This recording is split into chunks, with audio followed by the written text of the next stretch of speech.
Hello my dear friends, teachers വേൾഡിലോട്ട് സ്വാഗതം. ഈ ഒരു വീഡിയോ കുറേ നാൾ മുന്നേ എടുത്തു വെച്ചിട്ടുള്ളൊരു വീഡിയോ ആണ്. ഞങ്ങൾ കലോത്സവം കാണാനായിട്ട് പോയ വിശേഷങ്ങളാണ് ഈ വീഡിയോയിലുള്ളത്. ഞങ്ങളുടെ ബസ് സ്റ്റോപ്പാണ് ഇത്. അപ്പോൾ അതേ ബസ് വരുന്നുണ്ട്. അപ്പം ഞങ്ങൾ ഈ ബസ്സിൽ കയറിയിട്ടാണ് പോകുന്നത്. എനിക്കും മോൾക്കും വളരെ ഇഷ്ടമാണ് കലാപരിപാടികൾ കാണാനും ആസ്വദിക്കാനും പ്രോത്സാഹിപ്പിക്കാനും ഒക്കെ ഭയങ്കര ഇഷ്ടമുള്ള കാര്യമാണ്. ഞങ്ങൾ രണ്ടുപേരും ആദ്യമായിട്ടാണ് കേട്ടോ കലോത്സവം കാണാനായിട്ട് പോണത്. അപ്പോൾ ഞങ്ങൾ പെട്ടെന്നായിരുന്നു, പ്ലാനിങ് ഒന്നും ഇല്ലാത്തൊരു യാത്രയായിരുന്നു ഇത്. അങ്ങനെ ഞങ്ങൾ നടുവിലാലിൻ്റെ അവിടെ ഇറങ്ങിയിട്ട് ആദ്യം CMS സ്കൂളിലേക്കാണ് പോയത് കേട്ടോ. അവിടെ ഞങ്ങൾ എത്തിയപ്പോൾ അറബിക് നാടകം നടന്നുകൊണ്ടിരിക്കുകയായിരുന്നു. ഒരുപാട് പേര് കാണികളായിട്ടുണ്ടെങ്കിലും കൂടുതൽ പേരും മുസ്ലിംസ് ആയിരുന്നു. കുറച്ച് നേരം ഞങ്ങൾ നാടകം നോക്കി നിന്നെങ്കിലും അറബി ആയതുകൊണ്ട് ഒന്നും മനസ്സിലാവാത്തതുകൊണ്ടും വേഗം തന്നെ അവിടുന്ന് സ്ഥലം കാലിയാക്കി. പിന്നീട് അവിടുന്ന് പുറത്തേക്ക് വന്നു, നേരെ റോഡ് ക്രോസ് ചെയ്തു. അപ്പം തന്നെ അടുത്ത വേദി അവിടെ തന്നെ ഉണ്ടായിരുന്നു. പരിചമുട്ടുകളി നടന്നുകൊണ്ടിരിക്കുകയായിരുന്നു. അപ്പോൾ നമുക്ക് കാണികൾക്ക് കാണാൻ വേണ്ടി രണ്ട് സൈഡിലും നല്ല വലിയ സ്ക്രീനൊക്കെ വെച്ചിട്ടുണ്ട്.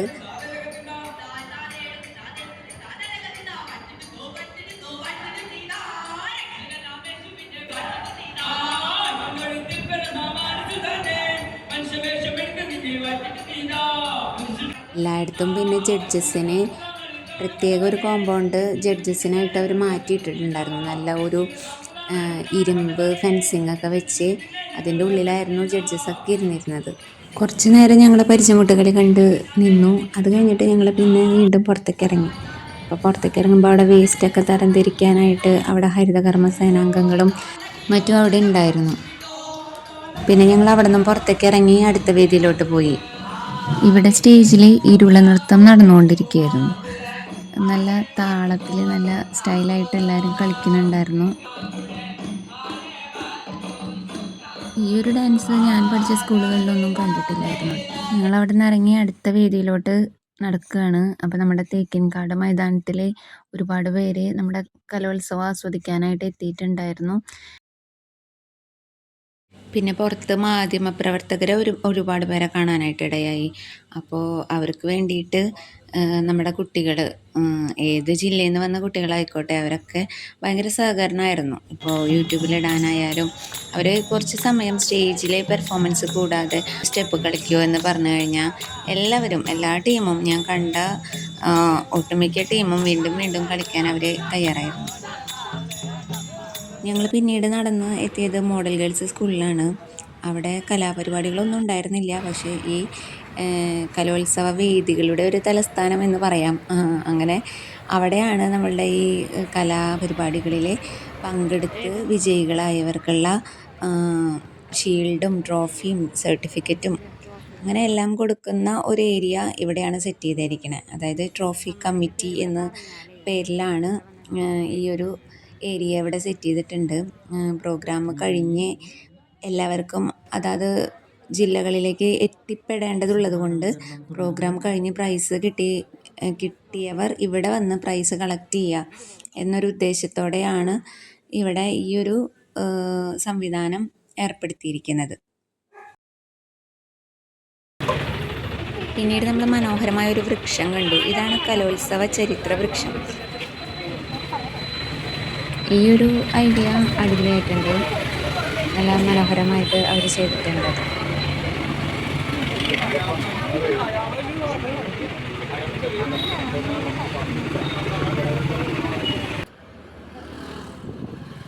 പിന്നീട് ഞങ്ങൾ മോഡൽ ബോയ്സ് സ്കൂളിലോട്ടാണ് പോയത്. അവിടെ നമ്മൾ ചെല്ലുമ്പോൾ ഒരു എന്താ പറയുക, പ്രോഗ്രാംസ് ഒന്നും ഉണ്ടായിരുന്നില്ല. ഒരു മത്സരം കഴിഞ്ഞ് ഇരിക്കുന്ന ഒരു സമയമായിരുന്നു. ആ ഒരു ഗ്യാപ്പിലാണ് നമ്മൾ എത്തിയത്. അടുത്ത 2 മണിക്ക് സ്റ്റാർട്ട് ചെയ്യുമായിരുന്നു. ഞങ്ങൾ വെയിറ്റ് ചെയ്തില്ല, ഞങ്ങൾ അവിടെ നിന്ന് പോയി. വീണ്ടും ഞങ്ങൾ അപ്പുറത്ത് തന്നെ സാഹിത്യ അക്കാദമിയിലോട്ടാണ് പോയത്. ഞാൻ നിങ്ങളോട് പറയാൻ വിട്ടുപോയൊരു കാര്യം എന്താണെന്ന് വെച്ചാൽ, നമുക്ക് ഓരോ വേദിക്കും ഓരോ പുഷ്പങ്ങളുടെ പേര് കൊടുത്തിട്ടുണ്ട്. ഇപ്പം നമ്മൾ പോയിക്കൊണ്ടിരിക്കുന്നത് കേരള സാഹിത്യ അക്കാദമി ഓപ്പൺ സ്റ്റേജിലോട്ടാണ് കേട്ടോ. അപ്പോൾ ഈ ഒരു വേദിക്ക് പേര് കൊടുത്തിരിക്കുന്നത് മന്ദാരം എന്നാണ്. ഇവിടെ 9:30 സ്റ്റാർട്ട് ചെയ്തിട്ടുള്ള കേരള നടനമാണ്. ഇതുവരെ ആ മത്സരം കഴിഞ്ഞിട്ടില്ല. ഇപ്പോഴും കുട്ടികൾ മത്സരത്തിൽ പങ്കെടുത്തുകൊണ്ടിരിക്കുകയാണ്. നമ്മൾ ഇതുവരെയും എല്ലാ വേദികളിലും കണ്ട പോലെ തന്നെ ഇവിടെയും കാണാനായിട്ട് നമ്മുടെ കല ആസ്വദിക്കാനായിട്ട് അത്യാവശ്യം കാണികളൊക്കെ ഉണ്ട് കേട്ടോ.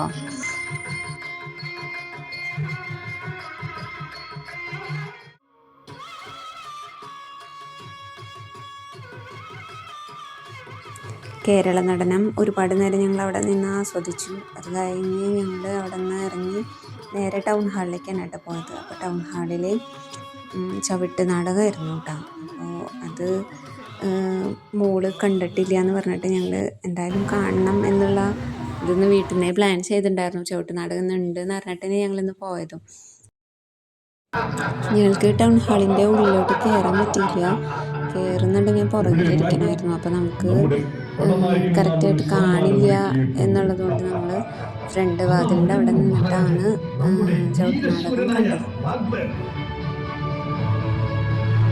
ചവിട്ടുനാടകത്തിൻ്റെ നിൽപ്പിനും അവരുടെ ഭാവത്തിനും നടപ്പിനും ഒക്കെ ഒരു പ്രത്യേകതയാണല്ലേ. അത് കണ്ടിരിക്കാൻ തന്നെ നല്ല രസമായിരുന്നു. ഞങ്ങൾ ചവിട്ടുനാടകവും അവിടെ ഇരുന്ന് കാണാനുണ്ടായി. ഇവിടെ ഈ നാടകം കളിക്കുന്നത് പെൺകുട്ടികളാണ് കേട്ടോ. അപ്പോൾ രസമായിട്ട് അവർ ഇത് സ്റ്റേജിൽ അവതരിപ്പിച്ചു കേട്ടോ.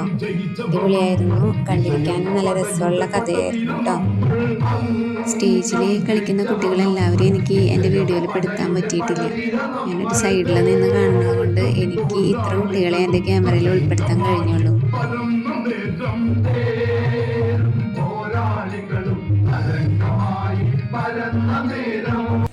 അങ്ങനെ ഞങ്ങൾ ചവിട്ടുനാടകമൊക്കെ കണ്ട് ഞങ്ങൾ ടൗൺ ഹാളിൽ നിന്ന് ഇറങ്ങി.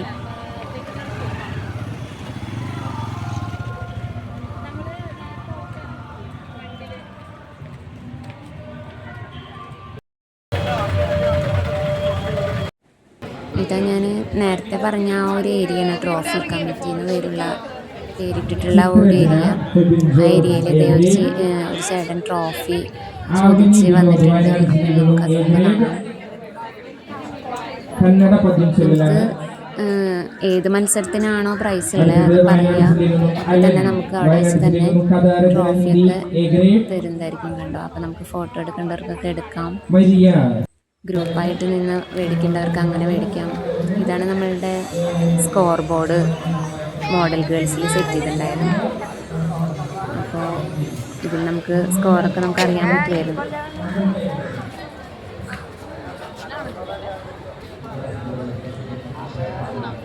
പിന്നെ ഞങ്ങൾ ഇങ്ങനെ ഇവിടെ നിന്ന് ഞങ്ങളിങ്ങനെ കുറേ നടന്ന് തൃശ്ശൂരൊക്കെ ഒന്ന് കറങ്ങണം അങ്ങനെയൊക്കെ പ്ലാൻ ചെയ്തിട്ട് ഇത് തന്നെയായിരുന്നു ഞങ്ങൾ വീട്ടിൽ നിന്ന് ഇറങ്ങിയിട്ടുണ്ടായിരുന്നത്. അപ്പോൾ ഞങ്ങൾ തിരിച്ച് ഇങ്ങനെ രണ്ടാളും കൂടെ നടക്കുകയാണ് ഉണ്ടായത്.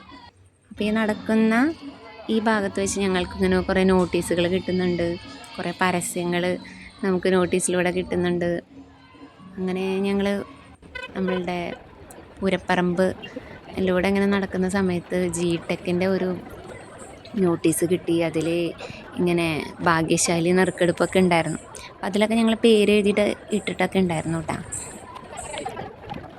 ഞാൻ പറഞ്ഞല്ലോ ഈ വീഡിയോ ഷൂട്ട് ചെയ്തിട്ട് കുറച്ച് നാളുകളായിട്ടുണ്ട്. അപ്പോൾ അന്ന് ഞാൻ ഈ നറുക്കെടുപ്പിലേക്കുള്ള ഈ ഒരു 3 ലിസ്റ്റ് അന്ന് ഞാൻ എഴുതിയിട്ടിട്ടുണ്ടായിരുന്നു ജിടെക്കിൻ്റെ ബോക്സിൽ. അപ്പോൾ ഇതിൻ്റെ നറുക്കെടുപ്പിൽ എൻ്റെ മോളുടെ പേരിൽ ഞങ്ങൾക്ക് പ്രൈസ് അടിച്ചിട്ടുണ്ടായിരുന്നു. അതെന്താ പ്രൈസ് എന്നുള്ളത് ഞാൻ ഈ വീഡിയോൻ്റെ അവസാനം ഞാൻ നിങ്ങൾക്ക് കാണിച്ചു തരാം കേട്ടോ. അന്നത്തെ ദിവസത്തെ വെയിലൊന്നും ഞങ്ങൾക്കൊരു വെയിലായിട്ട് തോന്നിയേ ഇല്ല. എന്ന് വെച്ചാൽ ഞാനും മോളും ഇങ്ങനെ ഓരോ കാഴ്ചകളൊക്കെ കണ്ട് നടക്കുകയായിരുന്നു. പിന്നെ ഞങ്ങൾക്ക് ഈ ഡാൻസും പാട്ടൊക്കെ വലിയ ഇഷ്ടമുള്ള ആൾക്കാരായതുകൊണ്ട് ഞങ്ങൾക്കൊരു ബോറടി ഒന്നും തോന്നിയില്ല. ഞങ്ങൾ ഓരോ വേദിയിലിരുന്ന് കുറച്ചധികം നേരം ഓരോ ഡാൻസും ആസ്വദിച്ചിട്ടാണ് അവിടെ എണീറ്റത്.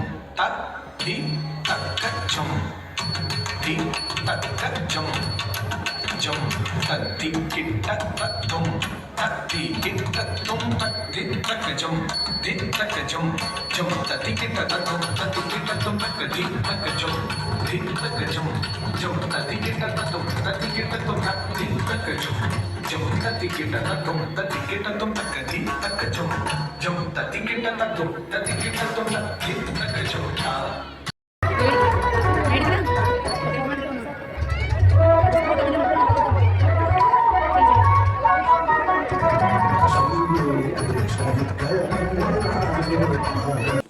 ഇത് നമ്മളുടെ 64ാമത് കേരള കലോത്സവമായിരുന്നു.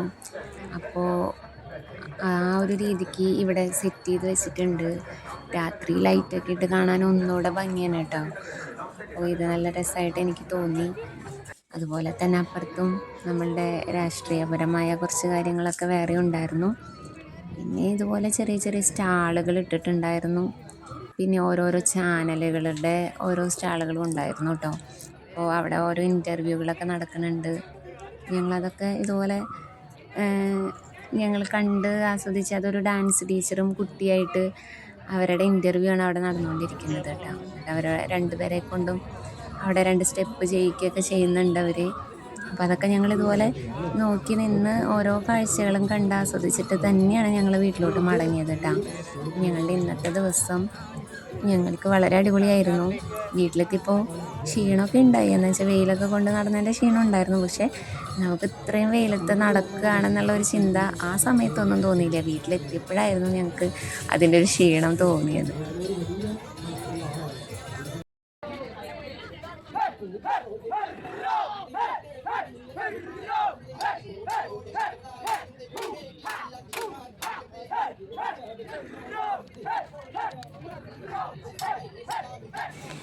ഇതുപോലെ ഇങ്ങനെ ഓരോ കലാരൂപങ്ങളും പലയിടങ്ങളിലായിട്ട് കാണാൻ സാധിച്ചു. അതായത് ഇങ്ങനെ യൂട്യൂബ് ചാനലുകൾക്ക് വേണ്ടിയിട്ടും TV ചാനൽസിന് വേണ്ടിയിട്ടൊക്കെ പല സ്ഥലങ്ങളിലും കുട്ടികൾ ഇങ്ങനെ കളിച്ച് കാണിക്കുന്നത് നമുക്ക് കാണാനായിട്ട് സാധിക്കും.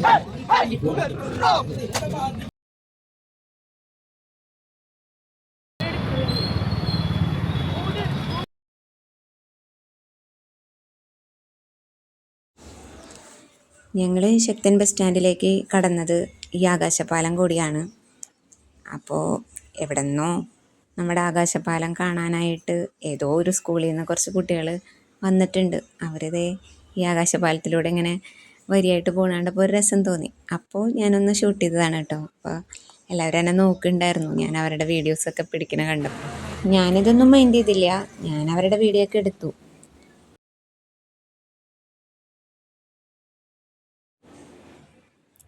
അങ്ങനെ ഇതാണ് നമ്മുടെ ആകാശപാലം കേട്ടോ. ഞാൻ പുറത്തുനിന്ന് ഒരു വീഡിയോ എടുത്ത് കാണിക്കാം. അങ്ങനെ ഇതിനകത്തൂടെയാണ് നമ്മൾ ഇപ്പുറത്തോട്ട് എത്തിയത്.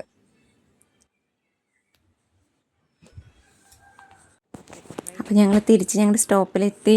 ഞങ്ങൾ നേരെ അംഗനവാടിക്കാണ്. അംഗനവാടി പോയി ഞങ്ങളുടെ മിയക്കുട്ടീനും കൂടെ എടുത്തിട്ടാണ് ഞങ്ങൾ വീട്ടിലോട്ട് പോയത്. അപ്പോൾ ഞങ്ങളുടെ യാത്രാവിശേഷങ്ങൾ എല്ലാവർക്കും ഇഷ്ടമായെന്ന് വിചാരിക്കണു. Thank you.